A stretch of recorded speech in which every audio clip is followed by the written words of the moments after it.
সে বিসমিল্লাহ ভুলে যায়, কেউ যদি পানি পান করে বিসমিল্লাহ ভুলে যায়, ফালিয়াকুল বিসমিল্লাহি আউওয়ালাহু ওয়া আখিরাহু, তাহলে সেই যেন আপনার মুখস্থ দোয়াটা বলে।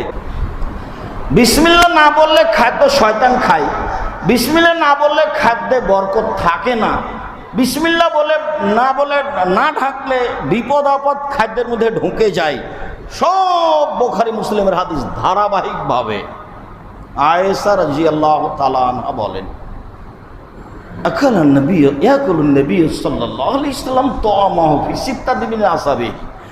একদা আল্লাহর নবী 6 জন সাথীকে নিয়ে তার খাদ্য খাচ্ছিলেন, 6 জন সাহাবী সহ তিনি খেতে বসেছেন। ফাজারাবিউন ফাকালা হবে লোকমাতায়নি, একজন পল্লীর মানুষ আসলো, আল্লাহ রাসূলের সাথে খেলো, 2 লোকমা 2 গাছে সব খেয়ে নিল।